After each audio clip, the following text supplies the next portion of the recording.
is February 19th. Pete, don't say anything. It's a few days before February 19th, but we're going to do this podcast like we're acting like it's February 19th, okay? It's February 19th. It's episode number 51, if you can believe it. And today, oh yeah, Pete's here. Again! Say hi, Pete. Hi, Pete. And so today we're going to be covering all kinds of stuff, Wagner. I filmed the first Tackle Warehouse Invitational out at Rayburn Reservoir, and I saw some crazy stuff, so we're going to be talking about that. They're now mounting forward-facing sonar on the stern of boats. So it's not really I guess it is still forward-facing sonar, but we're going to the back now. Okay, so the whole boat is going to be live. We're going to have live sonar throughout the whole perimeter of the boat. It's getting crazy. I have a lot Go of ahead. Good. When we get to it, I'll ask them. But I have live sonar questions. It is wild. So, and then there is Pete, I don't know if you've heard this, but Yamaha is making a hydrogen outboard. So, got some more news on that. And then, diverting, this dude, this is crazy, diverted a river using a shovel. So I think you're going to appreciate this story. And there's so much more, my friend. You ready to get into it? I'm ready, buddy. This isn't another fishing podcast. This is another fishing podcast. All right, so we've had a fun week. Pete and I, we actually went to a VIP tour of Paisley Park, and we're both big Prince fans, okay? We saw Prince like a few months before he actually passed away, where he passed away, which is really crazy. Yeah, you've got the, there's Paisley Park water you can get on the tour. I kept my Paisley Park water bottle. How sad is that, huh? Yeah, no, I appreciate it. I actually added here on the wall, you can see it right there. That's the Paisley Park VIP credentials. Hey, see that? Yeah, you got it too? Yeah. Yeah. Nice. So, which means absolutely nothing, but well, it means that we're true Minnesotans is what it means, yeah. I think. So that was a great experience, had a great time, but whatever you do, if you go on a Paisley Park tour, do not ever bring your phone out. Do not film anything. I accidentally, at the very end where I thought it was okay to film, it's in me. I wanted to film this special occasion. We were on the Ultimate Tour, so we actually were able to sing and record a little part of a Raspberry Beret. If you're a Prince fan, I'm sure you know that song, even if you're not a Prince fan. So we recorded a little bit of it. And I brought the camera out. They gave me my camera back after I wasn't allowed to use it for the whole tour. But then at the end, they gave my camera back. So I'm like, I'm going to film this. And boy, right, that was... They confiscate your phone, like, right when you walk in the door and lock it up. But it's in your pocket, but it's in one of those magnetic locks, I guess is how they work. Yeah. So, but eventually they gave our phones back to us, and they're like, okay, well, for the rest of the tour, feel free to use your phone, I don't think the guy was thinking far enough ahead, like you guys are going to go through the public area of the tour, but then we're sending you back in the studio to record this song. Yeah, and I think, there's probably a few things they need to polish up yet, still. It's still, this ultimate experience is still, they're still working out the kinks, but overall, I thought it was a great time. Yeah, it was a great time. It just got super awkward when you pulled out the phone and you weren't supposed to, and then our whole recording session almost got scratched. But you saved the day by deleting it in full view. There's cameras all over this place. So I kind of was like, okay, I need to show the camera up here in the corner that I am actually deleting this video right now. This young engineer that was adamant. He was like, you must delete that. It was like he feared for his life. His job was it's definitely on the line. You almost got ejected from the NPG club for life. If you're a Prince nerd, that's the new Power Generation club.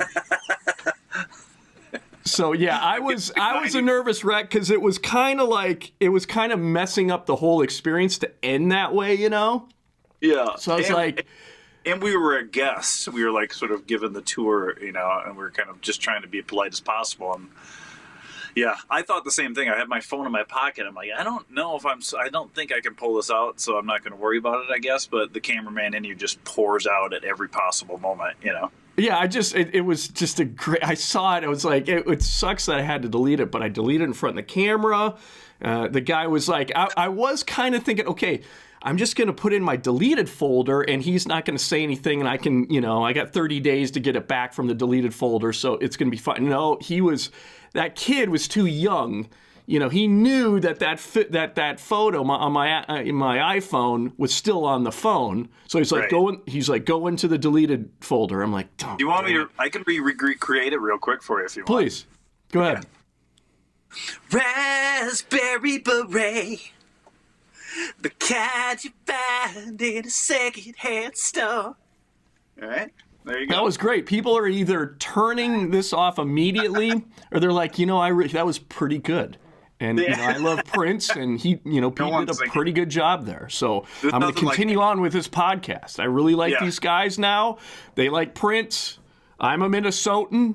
You know. Anyway, so no, it was a fun experience. I appreciate you inviting me because that was kind of a unique deal. It's always, you know, you're able to find these amazing, you know, situations like, you know, just concerts in general, but particularly dealing with Paisley Park. I mean, we saw Prince.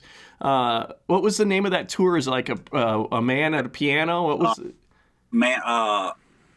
Piano and a microphone. So it was just Prince and a piano, and we were sitting in there with like 300 people. It was the craziest thing I've ever seen before. And at Paisley Park, which if you're a Prince fan, it's like getting the golden ticket into Willy Wonka's chocolate factory. You know, it felt that magical. And then just to, you know, for him to have passed away 3 months later, it was such a surreal experience. But and they showed us clips of it when we were in Paisley Park, which was kind of surreal too. Yeah. So we are going to make this a shorter podcast today, and I kind of want to, I want Pete to be on every one of these podcasts. Frankly, I think it's a better podcast with Pete. And this is, when we started this podcast, it was just Pete and I. It was supposed to be Pete and I, but I prefer Pete to be on these podcasts. It's better for Pete for these to be shorter. So this is going to be, we're going to try to keep this around 30 minutes long. Curious what you guys think of that in the comments. You like the shorter podcast, let us know. But I want to get moving here and start getting into just kind of first kind of angling uploaded news. You know, I consider the print stuff to be angling uploaded news. So we went Paisley in. Yeah. So I was at the Tackle Warehouse Invitational a week and a half ago now. So that was the first Invitational. I was down there filming that event, Sam Rayburn Reservoir in East Texas. And I saw some crazy stuff. I knew that there was going to be some new technology showing up. And boy, was there ever. So the forward-facing sonar, Pete, is so revolutionary, dude. I can't even, like, it's not... On this shoot, I had even more of a... I had kind of underestimated forward-facing sonar myself a little bit. But this what's going on in forward-facing sonar is nuts. So on day one, I was with a young angler named Kyle Hall. And this guy is in this Icon bass boat. It's this new bass boat that I think came out last year. And this young dude has got this thing rigged out like you wouldn't believe. Have you ever heard of bass breaks, dude? You ever heard of this? Bass break. Yeah. So now they're putting, so you know, like shallow water anchors, you know, those like look like praying mantis legs on the back of bass boats now. Sure. That just go down and you know, if you're in shallow water, it anchors the boat to the bottom. You know, you've seen those. Well, now what they're doing. Yeah, so now what they're doing is, this is crazy, dude. I can't get over this. They are I wish I had a picture, but you could look it up easy enough now. But they are now putting trolling motors, like imagine like an electric trolling motor, the head of it, the prop and everything, just the head, not the control, I don't know, the control unit, it's just imagine the head of a trolling motor with the prop. They're putting 2 of those now. So imagine one, when that forward-facing sonar arm goes down, the very end of it is a trolling motor head, the lower unit of a trolling motor. So both of those have it, right? Yes, dude. Yes, it is getting... There's two trolling motors, but where are they on the boat? So actually now, technically, guys have now 3 trolling motors. So what's going on, because of forward-facing sonar, what these guys are doing, and if you're listening to this and I have this wrong, please say something in the comments, but my understanding is now with forward-facing sonar, these guys are targeting fish way out in the basin, out in the no man's land now. We're finding fish that we didn't really know existed out there or didn't fish for them much. So what's happening? Yeah. Right. Tournament situation, I'm sure, especially you go out into the depths and you're kind of fishing a hump, but you're like, are we wasting our time here? Time is money. Right. So now what these guys are finding is that there's just suspended fish kind of all over. And guys are and that was never really understood before. Like people are really getting a more deeper understanding of suspended fish and just how many fish are out there and fishable. But you could never, without forward-facing sonar, you could never really target them well because you didn't know exactly what depth they're in, and it's hard to find them. Do they always know it's bass when they see a mark out? No. In fact, yeah, like a lot of times there's they're gar and drum and stuff, so you do need to fish for them and to kind of get an idea what they are. But the size of the mark is you can tell a big fish from the size of the mark on that, though. You can. That's wild about it. Yeah. Yep. Yeah. So these guys are now using this bass brakes, is what they're called. And my understanding is that they can cover water. Imagine just a bass boat going out into this no man's land, out in kind of the middle, and just scanning, right? Scanning the water column and putting that thing on high. So you got the bow-mounted trolling motor, and then you got your shallow water anchors down. So now you have 2 trolling motors behind you that are all kicking too. So you got 3 trolling motors. They work in conjunction with each other? That's my understanding. So it's like you're really ripping now, right? And here's the key that makes them even more deadly, is that when you found fish, then you can just boom, on a dime, stop with them. Like on a dime stop with them. So it's like you can hurry up to a spot and stop. And then is it a spot lock situation where the motors are just anchor you? Well, that's a good question. I think it's mainly to get to a place even faster and then stop on a dime when you want to stop on a dime. And then you can, with your bow mount, boom, hit that spot lock. So I've got two more questions. Yeah. So is the prop in the head of the trolling motor on the end of the anchor pole, right? Yes. So aren't they driving that into the ground as the anchor?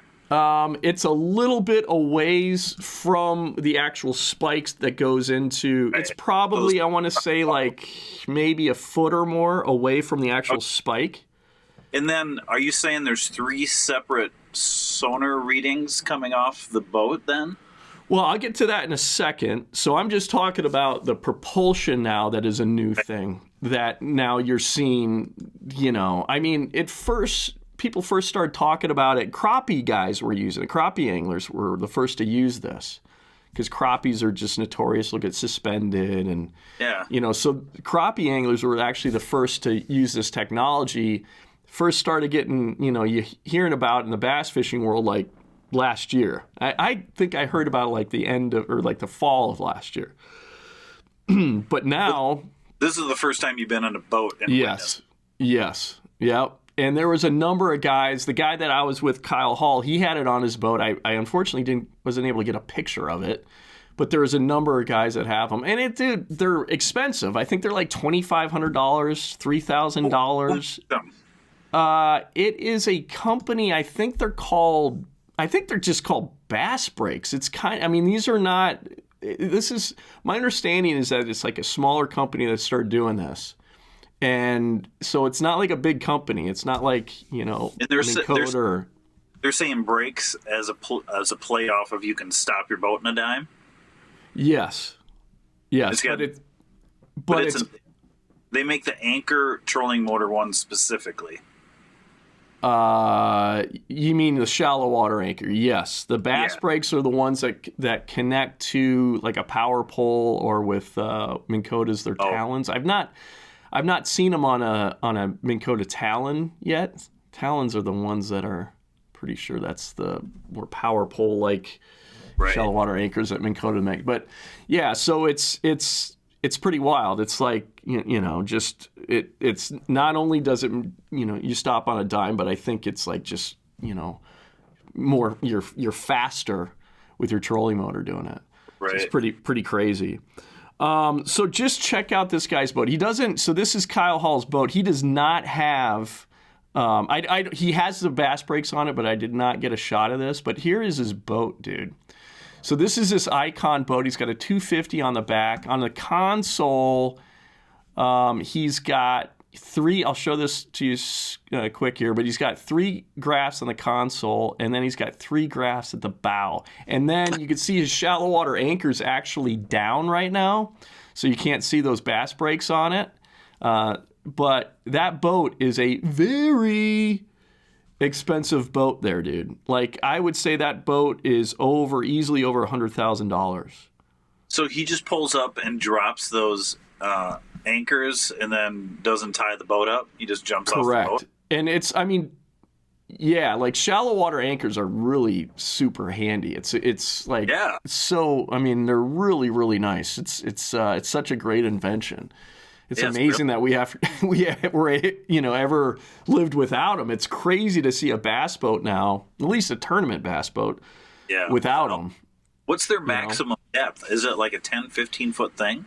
They actually make them up to, I think, 12 feet. I think Minn Kota makes a 12-footer. Powerpole makes something like a 12-footer, I think. My burnt rope anchor hands are just screaming for a pair of those. Yeah, they're really something. It's crazy just how far, bass boats and just positioning and it's just the ability to be able to just move that boat the way you want it and then lock it down is just incredible, either physically or with GPS. It's just wild, it's crazy. And there's something in space like keeping you on fish, Mm-hmm. Yeah, I remember when GPS. I mean, we're old enough to remember them before GPS. Like it's, yeah, it's pretty crazy. And then, but look at this like mission control here. This is at his console. Wow, isn't that crazy, dude? That's all Garmin stuff, huh? Yeah. So Garmin, I would say they are really the best with forward-facing sonar. Livescope, live sonar, whatever you want to call it. They are just, I mean, their picture quality with their live stuff is just amazing. But you see what he's doing there. He's using. I mean, he's got 2 graphs on the right where he does have some sonar on there. Actually, he's got sonar on each of them. A little window open, but I don't know. I mean, he probably has forward-facing sonar on his transom too. In fact, I think the fact that he's using 3 graphs, he's got forward-facing sonar on his transom. So he's looking actually with live sonar. Down imaging, like side scanning has been all the rage for the last, it's been out for a while now. I think guys are now, they're using livescope to just do that live now. And so I think he's probably doing that. What makes a lot of sense is maybe on the left scan live scope. He's using that graph on the left, and then his graph on the right is maybe the live scope looking out towards the right side of his boat, the starboard side, and then maybe just traditional 2D sonar in the middle. Maybe that's what they're doing. I don't know, but that would make sense to me. It's just, how do you feel? Like, to me, I think things are just getting out of flipping control, dude. Like, I don't. Anytime you get to a professional level in any sport, that's kind of the out of control part of it, I guess. Right. I mean, I'm still, I'm not against the live scoping because I'm so interested in, like, even when, you could drop an underwater camera, I always thought that was an amazing thing to do, to kill time more than anything, more so for ice fishing, which can be a debilitatingly boring sport.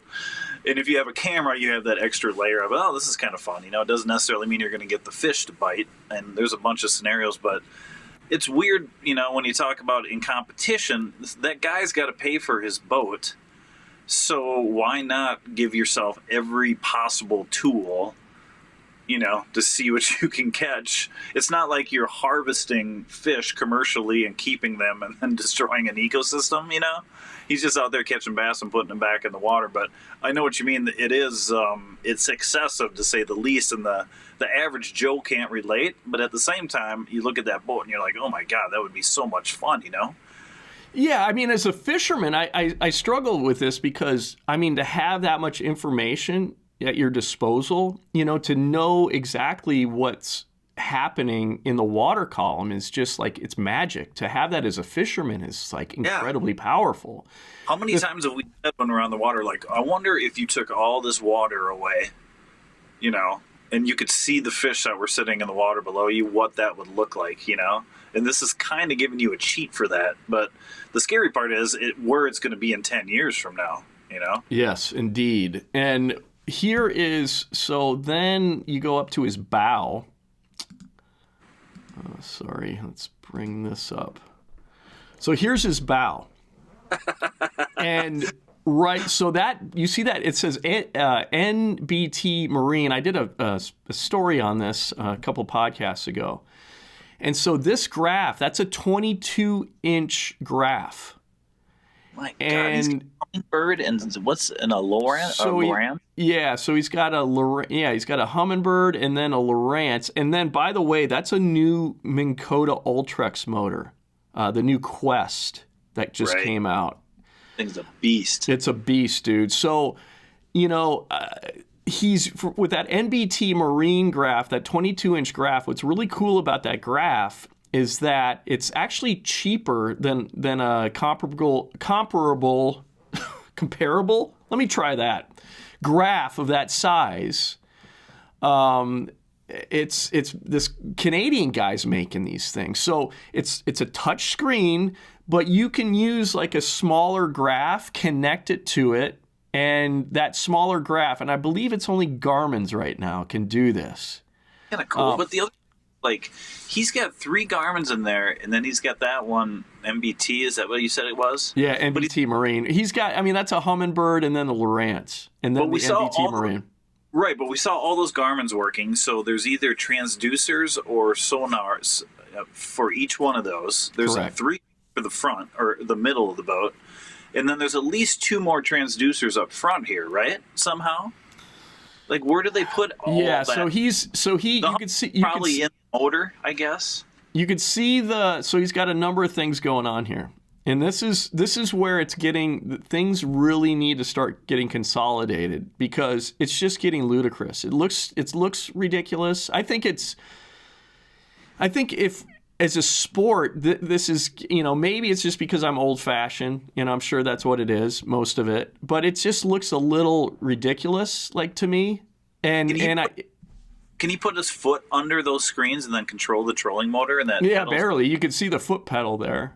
Yeah, he's just built into the boat as a permanent spot for your foot pedal, huh? Well, it's just it took forever for people to go, you know what, we should have a recessed area for the trolling motor so it's not raised, right? So it's just a recessed, and it's been this way since, I guess what's funny is it took many years. It was about I want to say around the early 2000s when someone finally went, you know what, we should make recessed area for the foot pedal.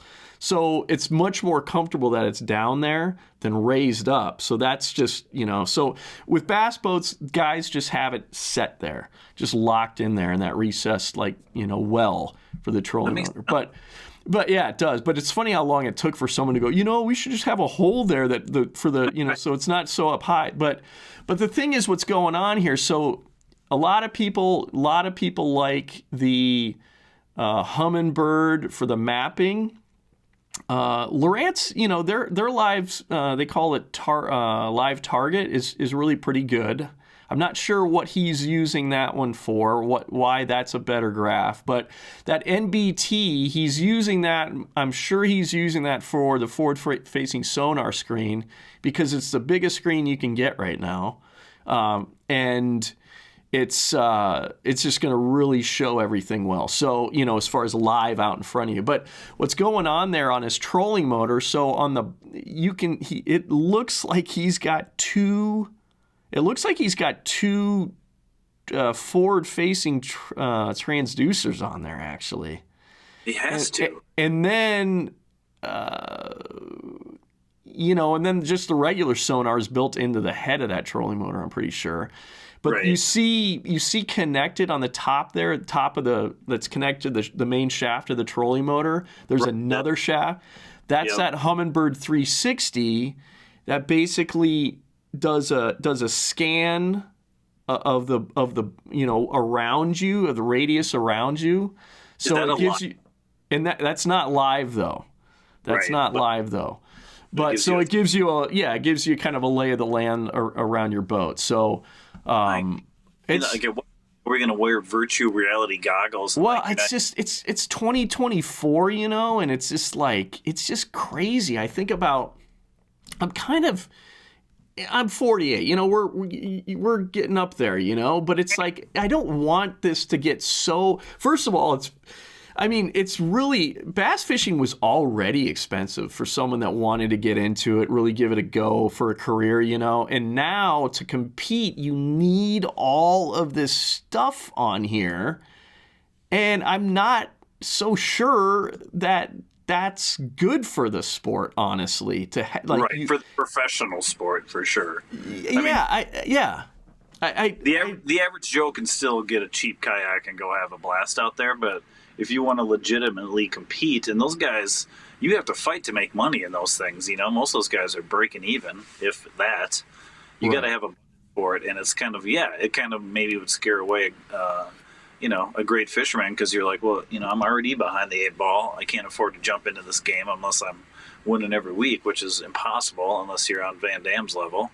I just think, if we're gonna have this as like, okay, this is the standard at the top level, at the pro level, then you really need to make sure that there's tiers where, it's like, okay, maybe that's okay at the top level, but in the beginning, the minor league, so to speak, or like, it's just that it's getting crazy. I mean, even the playing field by, limiting electronics to a certain level.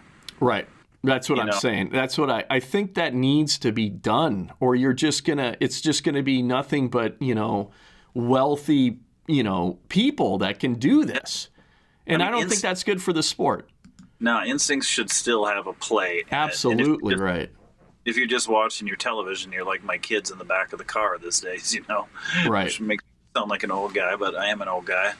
But same here. I mean, those guys are just watching the screen when they fish, right? That's their game now. That's the other thing too, man. Like, as far as I'm like, I don't know that that's good for the sport either. For people that are, like watching the live show, like watching fishing. I mean, I grew up watching fishing shows. I was addicted to it.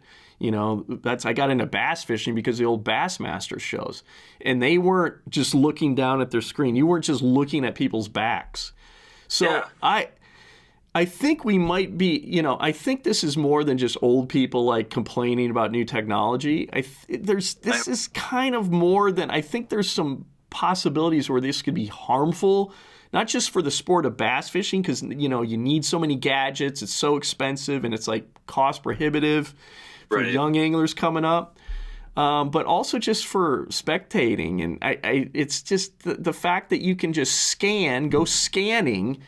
Right. I'll talk about this more. Wait till and beyond that, like not so much in bass fishing, because that doesn't seem to be a fish people are bringing to the table. But if you're bringing it into situations where you're harvesting, and everybody all of a sudden is becoming invincible, you can knock down a watershed pretty quickly. You know how those crappie populations are. As soon as they get on the bite, they'll clean those suckers up. Everyone's getting a little bit better on the limits these days. But by the way, are those guys? They look up when they cast, and then do they look back down because they can see their lure on the live scope? Yes. You can with let's do this one right here. Let's bring up some pictures here. So this is going to tell you. This is going to show you exactly how they're doing this, dude. So this is Brody Campbell. I was filming him on day 2 of the first Invitational, Tackle Warehouse Invitational in Sam Rayburn, and so you see him. Okay, so he's fishing there. He's looking down. Okay, so that is what is going on most of the time. These guys are these are eyes in the water column. They're able to see how the fish are reacting to their lures, whether they need to be more erratic with their retrieve, or more subdued. They can see how the fish is behaving, how they're reacting to their lures. So it's critical that they're looking at their screen.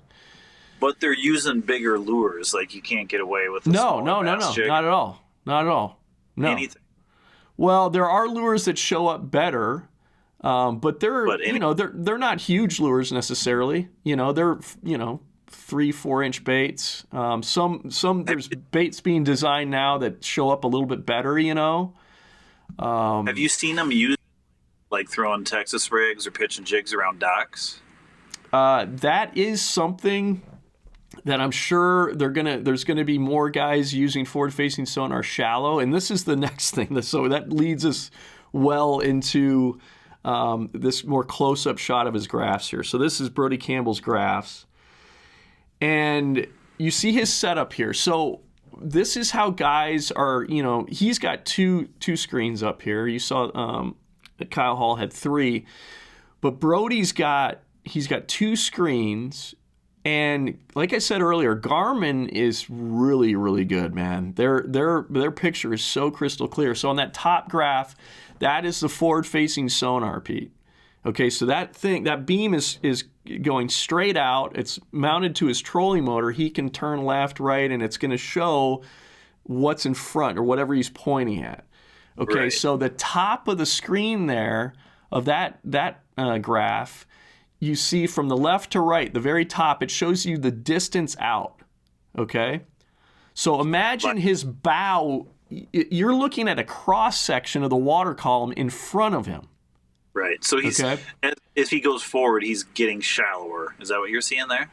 Well, it depends on where he is on the lake and what he's pointing at. But so it's like 10, 20, 30, 40. That's the distance. You see there's like kind of, maybe there's bait fish, the very end of the screen on the right. Yep. It's showing you exactly how far away that is from you. Right. And then and then on the left is the depth, right? So you are seeing a cross section in front of you of the water column. And so it's like incredibly powerful. So you have that, right? Now guys are also pairing up, and this is why guys are having 2 graphs up front, 3 graphs up front. The bottom graph is known as what's perspective view. All right? So this is crazy, dude. So perspective view is showing you, imagine if you had your own drone, you kick it up, and you're able to look above you, looking down, bird's eye view at everything in front of you in the water column. Bird's eye view down. That's what perspective view is giving you. And his boat would be the bottom of that white V on the bottom. That's right. That's right. So everything. So what that's showing you is, imagine you got a little. Go ahead. You're seeing that same bait fish on the top of that screen as you are on the other screen on the right side of the screen. Exactly right. So it's crazy. So like I thought I had a firm grasp of forward-facing sonar and how powerful it was, just by finally understanding really the power of that top graph, what that's showing you, that cross-section, I mean, that in itself is incredibly powerful. Well, now my mind was blown seeing guys using perspective mode paired up with the traditional livescope mode, front, facing. Perspective is livescope also? Yeah. So you're seeing it's like movement, but from both a cross-section of the lake on the top graph there, and on that bottom graph, you're seeing movement from a bird's eye view. So I should have done this as a video, but everything is moving on those screens. Right. Everything moves if you move, and then if it's live, it's moving by itself. Well, the fish are moving. Everything's moving there. Everything's moving. And so okay, that fish is moving away from me. I've got to cast a little bit farther in front of it, and then you see your lure go down to it. I mean, what's going to happen? Like walleyes, a lot of times here in the state of Minnesota are just pressured already. Yeah. Now you have eyes. You have a complete view of the water column. I wonder what that's like for a fish that's not suspended. You know how eyes are always hugging right on the bottom? I mean, not always, but like, have you seen fish like that? Like, let's say you're working in 15, 20 feet of water and fish are just holding tight to rocks on a flat bottom, Yeah, so, yeah. You wouldn't think that would show up as well, but... Well, here's the crazy... So what Brody was telling me is that okay, so you're looking at the bottom graph there. So when you start getting into like spawning season now, so that's gonna start happening in the southern states for bass. Fish are gonna start moving up shallow. And this could pertain to, any species that's spawning or up shallow or whatever. Those things, it'll be like a brighter spot. So he's in deeper water right here using that perspective mode, so you don't really see the bottom. Yeah. You get that thing in a shallow water, you'll see the bottom, you'll see logs, you'll see whatever, rocks. Whoa. Fish will be like a brighter little dot, dude.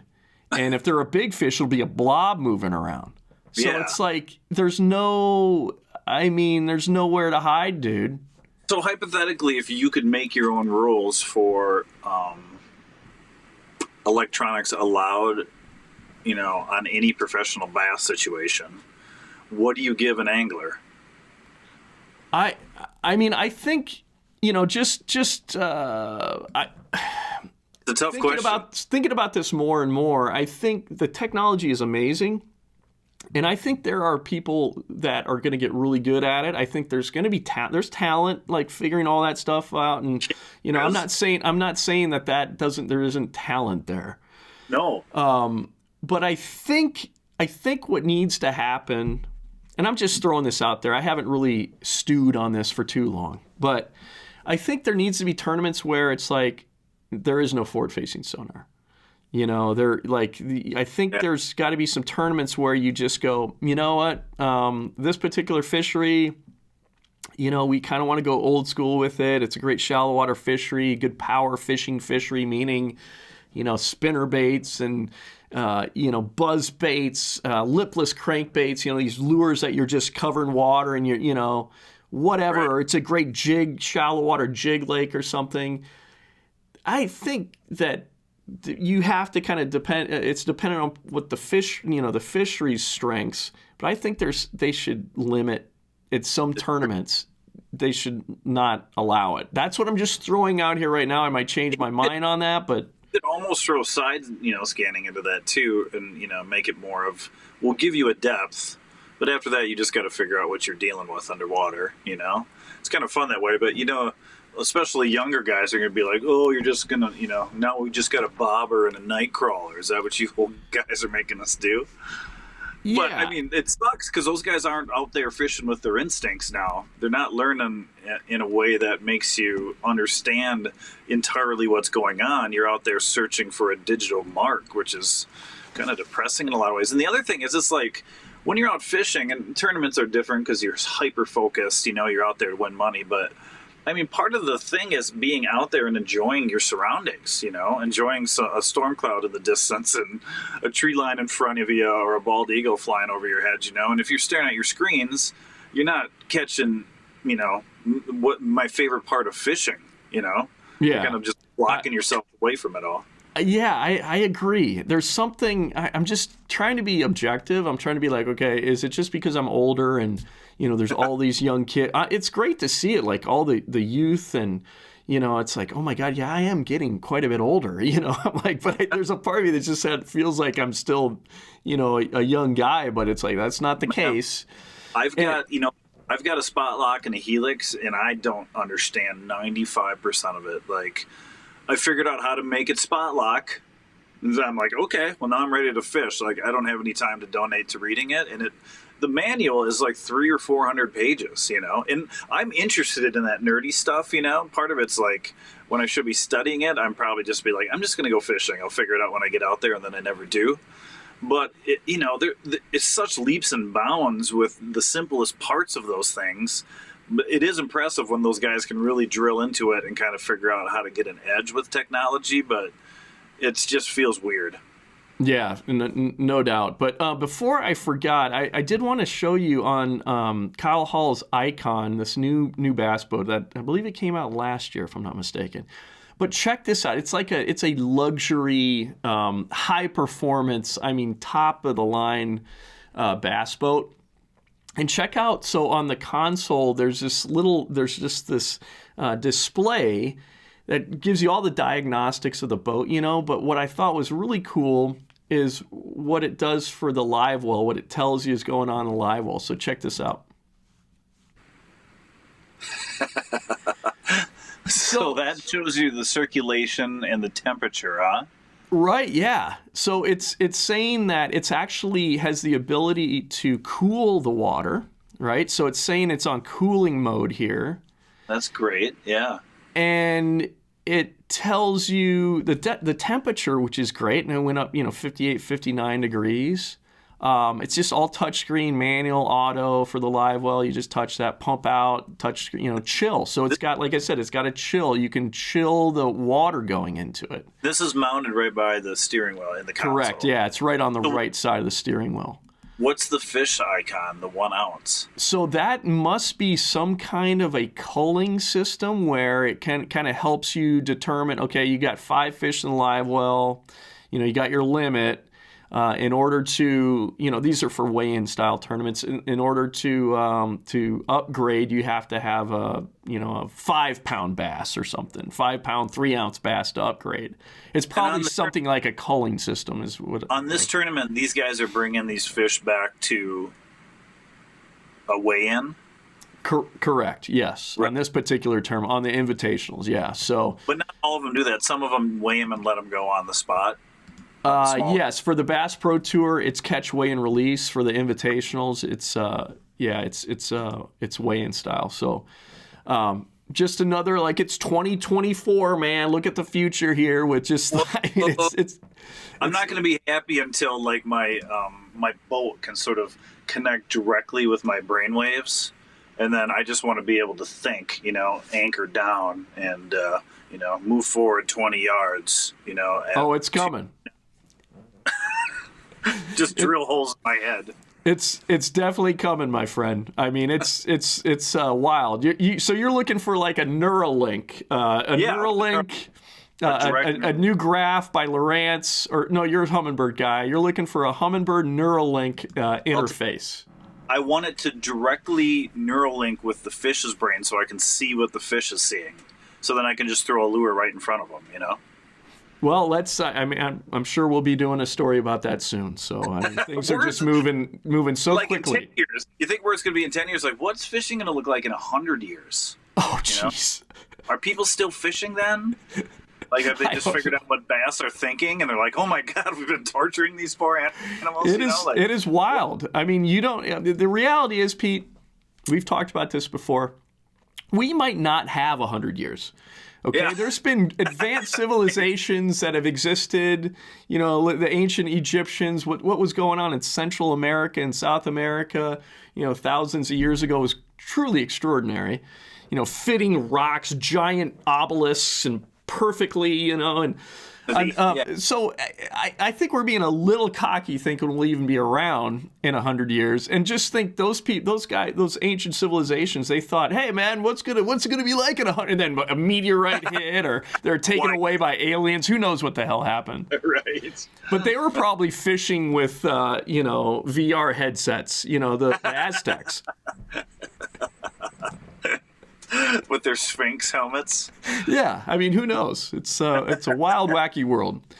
So that's, you know, really, really crazy stuff going on here. Now, Pete, just so you know, I've been recording for 47 minutes. I have here. So. No. Oh, I've been thinking about it. Okay, so tell me how you're feeling. You want to continue on, or we can start wrapping it up, or are you having fun? I have to go. I'm having fun. I have to go prep for my wife's birthday, which is tomorrow, and then I have to get the kids to a swim meet at 6 a.m. So, actually, I mean, it's February 19th, so my wife's birthday was yesterday, so I have to go check and see how her birthday went yesterday. I mean, should we wrap up with just one last story it's pertinent to the same stuff that we've been talking about, and we'll call it good then? All right, but you know, it's a slippery slope, Greg. Like, some folks are listening, and they want to keep listening, I'm sure, believe it or not. But then you made me be the bad guy on the air. You know? No, I'm not trying to make you the bad guy. I'm genuinely trying to just make sure that I will say to the podcast listeners, if you're frustrated with the length of the podcast, listen to like 3 or 4 right in a row. That's what I'd do. That's a great idea. Well, let's just this is a technology podcast we're talking about. Let's just end it here on technology. And again, we're going to forward-facing sonar. They're putting these things on the stern. Okay, so you saw how powerful they were, Pete, on the bow. They're putting them now on the stern. So this comes from Bass Blaster, the newsletter. Jay Kumar says, first got to say that several top pros were running these stern-mounted forward-facing transducers last season, but kind of kept it on the down low. Second, more guys are running them this year. The walleye pros were already doing it, but in my 2 cents, a bunch are keeping it quiet for now. Probably partly because they don't want to deal with social blowback and maybe to sandbag. Third, we are in an experimental phase with forward-facing sonar, which, like almost everything in Bassin, is being tested, expanded, narrowed, tested, figured out, etc. by the guys fishing the top tours. Thank you to Forum from this one dude. Anyhow, personally glad I don't have to. So my 2 cents doing the chicken little about this whole deal is premature. Let's see what happens. I hear that, but I definitely saw it. You know. Can you clear something up for me, though, on the brakes, you know, with the trolling motors on them? Mm-hmm. Do they have... There's no live sonar on those? Because that would be the stern situation, right? Or do they have transducers on them, or they're just... Maybe they do. So I'm going to show you... This is all kind of new to me, too, and I started seeing it at this last tournament I filmed. So, I mean, they're doing... It's like mad scientists right now, like just, you know... trying to get an upper hand. This is such powerful technology that everybody's like trying to use it to the best of their abilities. Yeah. And so this is this is how they're a one way to mount it. So that's on like the jack plate. So the big motor is right there. It's the jack plate that the big motor is mounted to. Right. Yeah, so that's one way they're doing it. So I imagine that's kicking out to the left and kicking out to the right. Although the way that I think that just might be looking down actually. So that one might just be looking down live. I think that's what's going on there. That would make the most sense. Yeah, and then let's see here. Yeah, so I believe that one's looking down. And then this one, I think it's kind of hard to see this. So this is on the back of his boat. There is that is a power pole blade right there that's in the stowed position.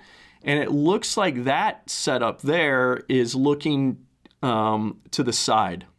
Right. So I think what they're doing is they're looking down and they're looking both to the left and the right. That's how they're setting these up now. Something about the look in that guy's face says, "I'm getting brain cancer."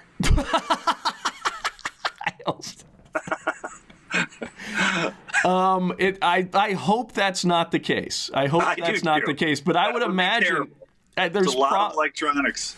There's a lot of electronics, and yeah, so it's getting really wild. It's getting really wild. So we will end on that. I just want to say one last thing. We have a friend. I did a podcast for these guys.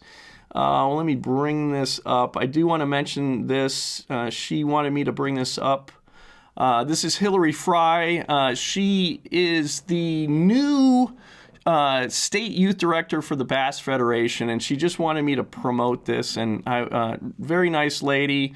I did a podcast for them for their bass club, this youth bass club, high school bass club. So let me just read this. They're going to be in the Wisconsin Fishing Expo in Madison. So, and then also another expo. You can. It'd be great if you're in Wisconsin. You can go check out these expos and then support this youth fishing team. So let me just read this from her. Our yearly kids casting event continues at the Madison Expo, but also branches out for kids and adults in Milwaukee at the Journal-Sentinel Sports Show. There will be a great lineup of speakers as well as the latest and greatest exhibitors and activities.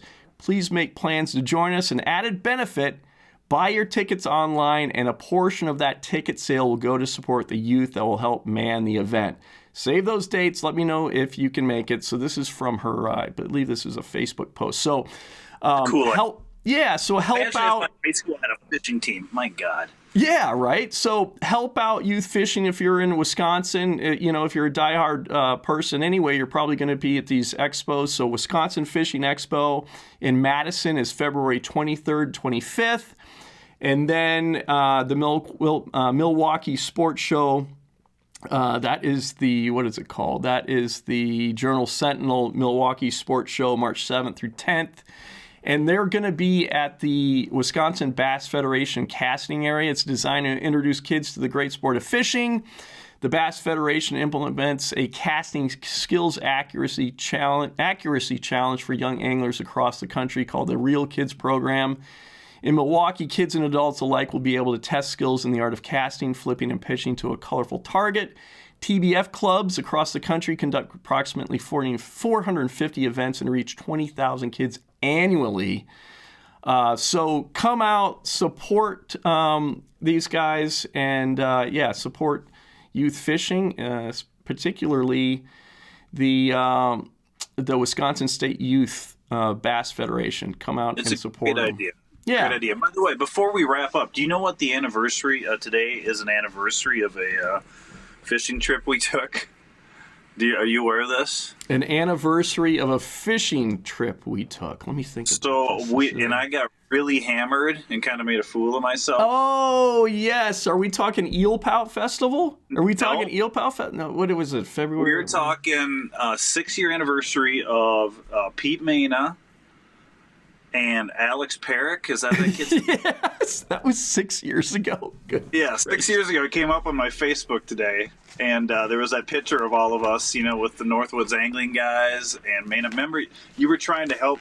You wanted me to wrap it up with a closer, Yes, yeah. And I'd lost my ability to.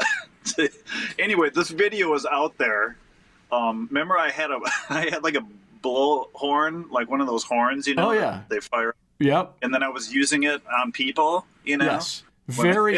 You were being very disruptive. You were being quite the problem. If we made Maine a drive, 2 hours to ice fish for sturgeon, and we got like one, 30-inch sturgeon or something. It was one of the funniest nights of my life. But that came up today, so I recommend, if you have not seen this video, it's probably worth a watch. You know what I'll do? What I'll do is I will add a card. There you go. I will add a card onto this podcast so that, and I'll clip it on there. You can watch the video, check it out, and yeah, that was a very momentous. Yeah, we were Sam Sobey, who is now a big YouTuber. He's done really great, and then Alex Perrick, who is a mega YouTuber. And what an experience that was. That was a lot of. I mean, the first time that I really realized that now we have fishing groupies. They're actually fishing groupies. Right. So that was that night I realized that was a thing. All right, buddy. All right, dude. So, appreciate it, dude. I appreciate you making time for this. And if you're wondering how to find us, you're listening to the podcast, you can go to YouTube, search Angling Uploaded. You can find all our videos, and you can watch the video podcast. If you're just watching this, you want to listen to it, all the major podcasting apps, Another Fishing Podcast is on Spotify, Apple Podcasts, all that fun stuff. And then follow us on Instagram, Angling Uploaded. And Pete, you want to end this with a catchphrase? Maybe you got your guitar there. I don't know. No guitar tonight because I still got a little bit of a sore throat. But I'm going to say, this is Pete Wagner from Another Fishing Podcast reminding you to keep your night crawlers out of the sun, folks.